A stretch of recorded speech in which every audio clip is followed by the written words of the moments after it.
నమస్తే. నేను మీ వెంకట్ గన్నవరపు. తమిళనాడు రాజకీయాల్లో ప్రతిపక్ష నాయకుడు ఉదయనిధి స్టాలిన్ పెట్టిన ఒక మాట, ఈ పచ్చగడ్డి వేస్తే బగ్గుమనే అధికార పార్టీ టీవీకేకు, ప్రతిపక్ష పార్టీ డీఎంకేకు ఇప్పుడు అక్కడ రచ్చ పీక్స్‌కు చేరిందని చెప్పాలి. కావేరీ జలాల మీద తంజావూరులో ఆయన ఏర్పాటు చేసిన సభలో, ఇక్కడ సభ జరుగుతూ ఉంది. కావేరీ జలాల మీద మాట్లాడుతున్నారు. నీరు అక్కడున్న పబ్లిక్ అంతా కూడా త్రిష త్రిష అని వాళ్ళు పబ్లిక్ అరిసినట్టున్నారు. అరుస్తూ ఉంటే, అంటే డిఎంకే కార్యకర్తలు వాళ్ళు అరుస్తూ ఉంటే, తమిళనాట ఎక్కడైనా కావేరీ జలాలు ఎక్కడికి వచ్చినా రాకపోయినా అక్కడికి మాత్రం వస్తాయిలే అని త్రిషను, టీవీకే అధినేత ప్రస్తుత ముఖ్యమంత్రి విజయ్ను, దళపతి విజయ్ను ఆయన వ్యంగ్యంగా, నర్మగర్భంగా, వెటకారంగా అన్నారు. వాళ్ళిద్దరిని అన్నారు డబుల్ మీనింగ్తో అనేది వార్త ఎప్పుడైతే వచ్చిందో కేసు నమోదైంది. కేసు నమోదయ్యంగానే ఆయన అరెస్ట్ చేయడానికి పోలీసులు వచ్చారు.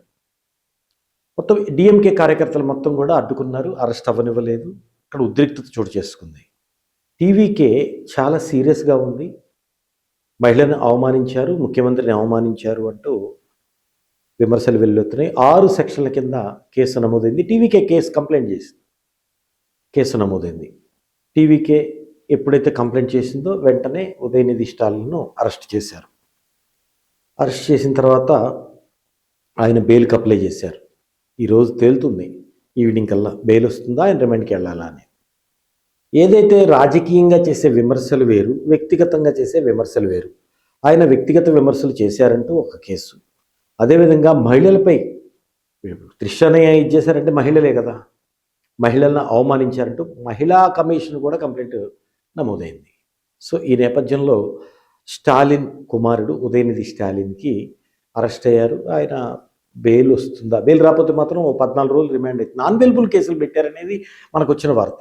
నాన్ బెయిలబుల్ కేసులు అంటే బెయిల్ రాకపోవచ్చు, మహిళ మీద కించపరిచారంటూ కేసులు నమోదు. సో కాబట్టి రాజకీయంగా ఎలాంటి పరిస్థితులు ఉంటాయి, ఇప్పుడు ఆయన చేసింది వ్యక్తిగతంగా చేసిన విమర్శ. రాజకీయంగా గవర్నమెంట్ చేసే ప్రపోజల్స్, అభివృద్ధి సంక్షేమ కార్యక్రమాల మీద, వాళ్ళ లోటుపాట్ల మీద మాట్లాడచ్చు ప్రతిపక్షాలు. కానీ వ్యక్తిగత విమర్శలు అనేవి తగదు. అక్కడ ఆ వ్యక్తిగత విమర్శలు చేయటమే ఇప్పుడు డిఎంకేకి ఇది మైనస్సే అంటున్నారు అక్కడున్న లోకల్ రాజకీయ విశ్లేషకులు. సో ఇప్పుడు బెయిల్ రాకపోతే రిమాండ్ అవుతుంది. అదే ప్రభుత్వం మీద విమర్శలు చేస్తే అంత పర్సనల్గా ప్రభుత్వాలు కూడా తీసుకోవు, కానీ వ్యక్తిగతంగా చేశారు. సో 6 సెక్షన్ల కింద కేసు నమోదైంది. అంటే ఒక ప్రభుత్వ వాతావరణాన్ని దళపతి విజయ్ క్రియేట్ చేశారు. సీఎం విజయ్ ఆయన గెలిచిన తర్వాత భేషజాలకు పోకుండా మాజీ ముఖ్యమంత్రి స్టాలిన్ వెళ్ళి కలిశారు, మర్యాదపూర్వకంగా ఆయన బ్లెస్సింగ్స్ తీసుకున్నారు, ఆయన పాదాభివందనం చేశారు. అంటే ఇదందరూ చాలామంది, ఎందుకంటే ఇప్పుడు ఎన్నికల టైంలో స్టాలిన్ని విమర్శించారు, అన్నా డిఎంకేని ఆయన టార్గెట్ చేయాల, స్టాలిన్నే చేశారు. అంతగా టార్గెట్ చేసి విమర్శించి గవర్నమెంట్లోకి వచ్చిన తర్వాత, ఆయన ముఖ్యమంత్రి అయిన తర్వాత మర్యాదపూర్వకంగా ప్రతిపక్ష నాయకుడి ఇంటికి వెళ్ళి కలిసి వచ్చారు. అది ప్రభుత్వంలో ఉన్న సంప్రదాయం, మర్యాద. నిన్నటిదాకా ఆయన ముఖ్యమంత్రి.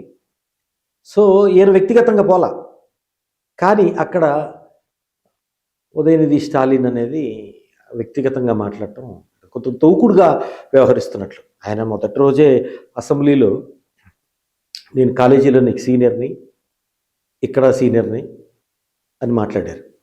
అంటే జనరల్గా ఏంటంటే సీనియర్ జూనియర్ అనేది ఏముంటుంది, ఎవరి దగ్గర సబ్జెక్ట్ ఉండి, ఎవరు స్పార్క్ ఉంది, ఎవరు ప్రజల గురించి ఆలోచిస్తారు, ప్రజాభిప్రాయం ఏంటి, దానికి అనుగుణంగా వెళ్తున్నామా లేదా, అంతే కదా.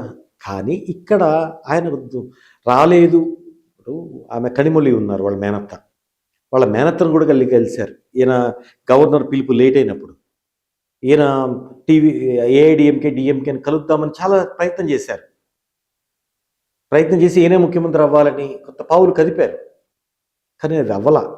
కనిమొళి కూడా నచ్చచెప్పింది. అప్రతిష్ట పాలవుద్ది. సిద్ధాంతమైన రాజకీయాలకు డిఎంకే పునాది. ఆ పునాదులు కదులుతాయి. మనకి మెజారిటీ మ్యాండేటరీ అనేది టీవీకేకి వచ్చింది, సీట్లు తగ్గినాయి, కొంతమంది మద్దతు ఇచ్చారు. కాబట్టి ఇప్పుడు కనుక మనం బద్ధ విరోధులైన డిఎంకే అన్న డిఎంకే కలిస్తే ఇక డిఎంకేకి ఓట్ బ్యాంక్ అనేది ఎలా ఉంటుంది? ఏ డిఎంకేని వ్యతిరేకించే వాళ్ళు మన దాంట్లో ఉంటారు. అది వద్దని ఆమె నచ్చ చెప్పే ప్రయత్నం చేసింది. ఈయనైతే ఆ పావులు కదిపారు. తర్వాత కూడా అప్పుడు ఈయన కూడా ఒక ట్వీట్ చేశారు. ముఖ్యమంత్రి అవ్వక మునిపే అప్పటికే 2 సార్లు ఆయన గవర్నర్ గెలిచారు. ఆయన పిలుపు రాలేదు. మెజారిటీ నిరూపించుకోండి, సంఖ్య చెప్పండి, ఎవరు నిరూపణ అయిన తర్వాత నేను పిలుస్తా అన్నారు. సో అయినా సరే ఆ 2 కలుస్తున్నాయంటే ఆయన ఒక ట్వీట్ కూడా చేశారు. అంటే దుర్మార్గపు రాజకీయాలు అన్న యాంగిల్లో వీళ్ళిద్దరు కలిస్తే అంతే కదా. టెక్నికల్గా అధికారికంగా ప్రకటన రాలేదు కానీ బ్యాక్గ్రౌండ్లో పళనిస్వామి వీళ్ళ మీటింగ్స్ జరిగాయనేది వచ్చేసింది వార్తలకి. అంత దూకుడుగా ఉన్నారు ఉదయనిధి స్టాలిన్. ఇవాళ అదే దూకుడుతో వ్యక్తిగతంగా మాట్లాడాడు. 6 సెక్షన్ల మీద కేసు నమోదైంది. మహిళా కమిషన్ కేసు నమోదు చేసింది.